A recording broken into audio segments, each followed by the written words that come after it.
Assalamualaikum warahmatullahi wabarakatuh. Hai teman-teman, saya Ria Junita, SPD. Kali ini kita akan mempelajari pelajaran PPKN tentang sistem dan dinamika demokrasi Pancasila di Indonesia. Makna demokrasi. Demokrasi berasal dari bahasa Yunani, yaitu demos dan kratos atau kratein. Demos artinya adalah rakyat, sedangkan kratos artinya adalah pemerintah. Menurut KBBI Indonesia, demokrasi merupakan istilah politik yang berarti pemerintah rakyat. Artinya bahwa dalam sebuah negara demokrasi, kekuasaan tertinggi berada di tangan rakyat dan dijalankan langsung oleh rakyat atau wakil-wakil yang mereka pilih di bawah sistem pemilihan bebas.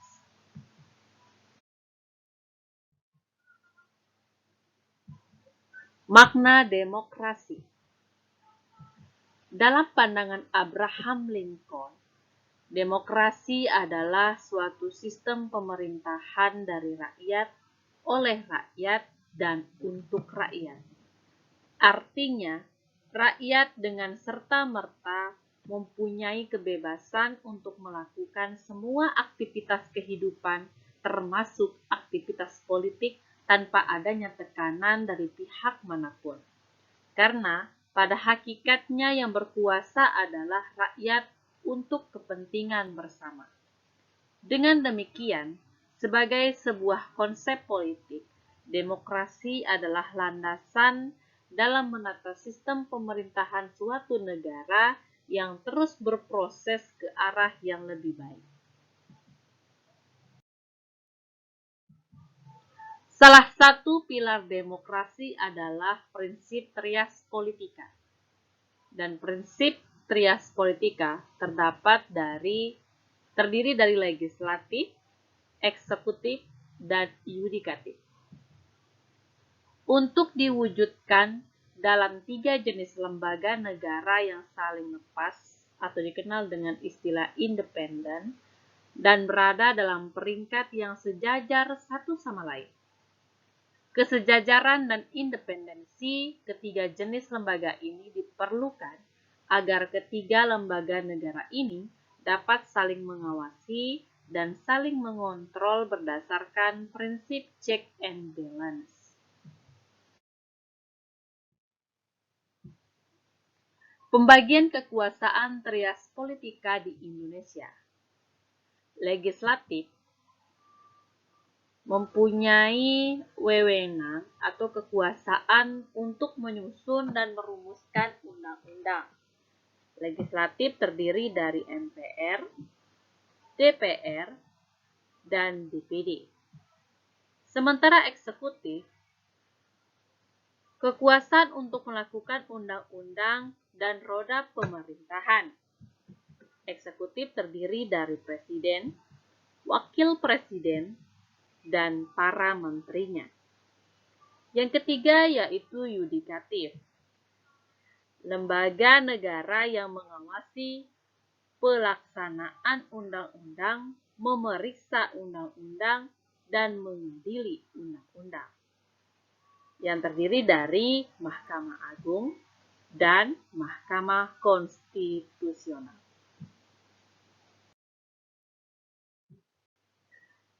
Klasifikasi demokrasi. 1. Berdasarkan titik berat perhatiannya. Yang pertama adalah demokrasi formal, yaitu menjunjung tinggi persamaan dalam bidang politik tanpa disertai upaya untuk mengurangi atau menghilangkan kesenjangan dalam bidang ekonomi.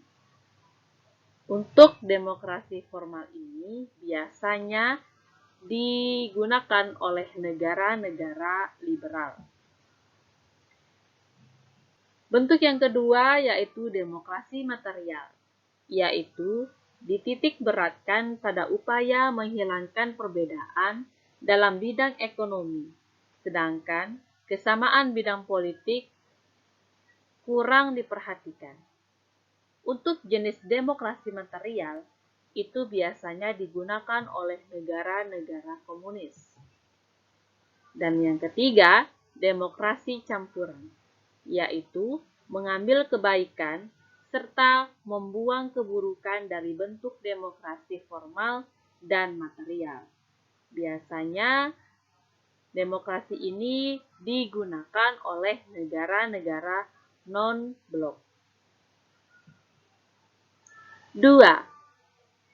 Klasifikasi demokrasi berdasarkan ideologi. Yang pertama, demokrasi konstitusional atau demokrasi liberal, yaitu didasarkan pada kebebasan atau individualisme dengan ciri-ciri kekuasaan pemerintahannya dibatasi oleh konstitusi.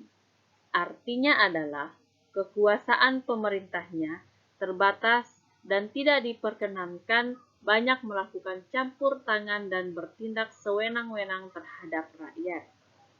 Yang kedua, demokrasi rakyat atau demokrasi proletar, yaitu didasarkan pada paham Marxisme komunisme. Manusia dibebaskan dari keterikatannya kepada pemilikan pribadi tanpa ada penindasan serta paksaan. Klasifikasi demokrasi yang ketiga berdasarkan proses penyaluran kehendak rakyat. 1.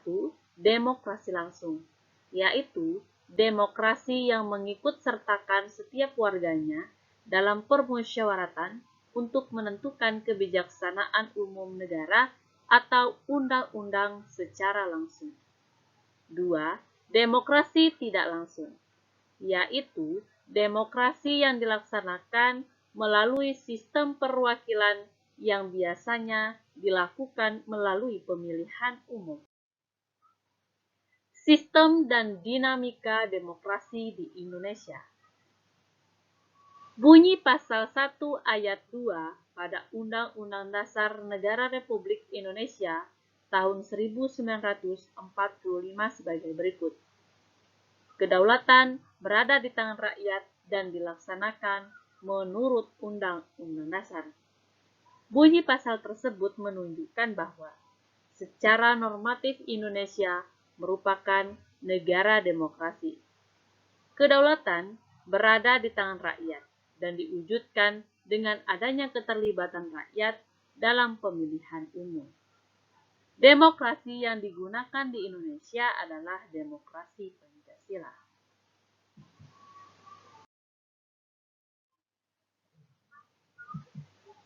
Demokrasi Pancasila. Menurut Profesor Dr. Andes Notonagoro, sarjana hukum, mengatakan bahwa demokrasi Pancasila adalah kerakyatan yang dipimpin oleh hikmat kebijaksanaan dalam permusyawaratan perwakilan yang berketuhanan yang Maha Esa, berkeprimanusiaan yang adil dan beradab, mempersatukan Indonesia, dan berkeadilan sosial bagi seluruh rakyat Indonesia.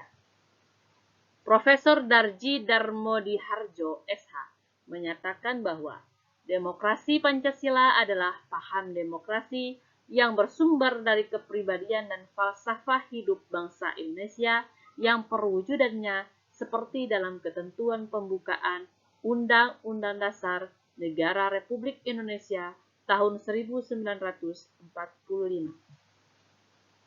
Sehingga dapat disimpulkan bahwa demokrasi Pancasila adalah paham demokrasi yang bersumber dari nilai-nilai dasar negara Indonesia, yaitu Pancasila.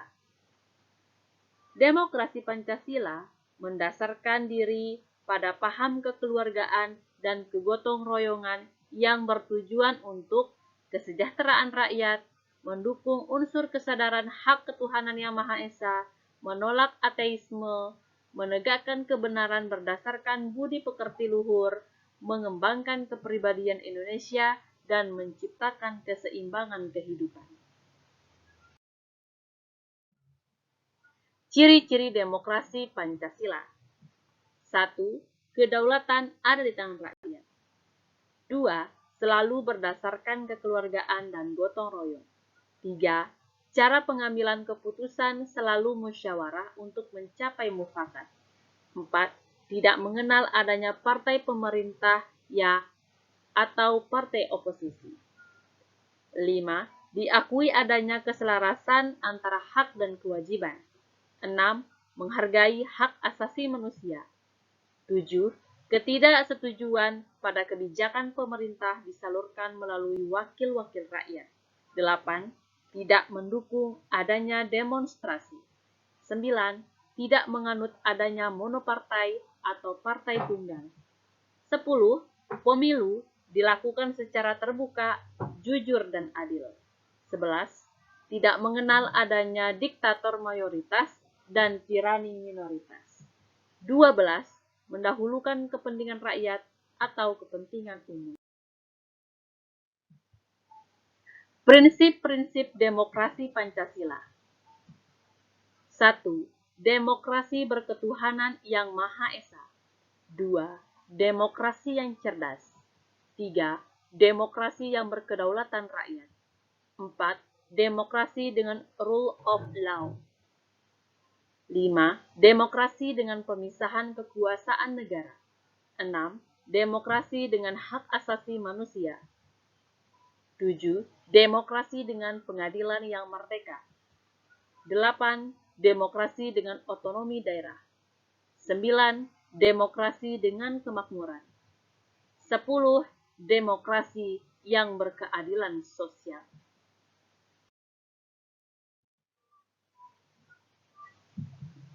Nilai-nilai demokrasi Pancasila.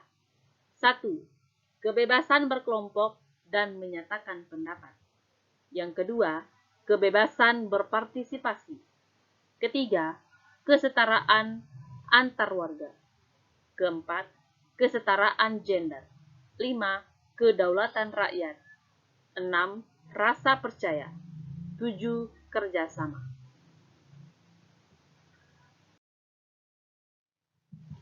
Demikianlah tadi bab 2. Semoga bermanfaat dan terima kasih telah menonton.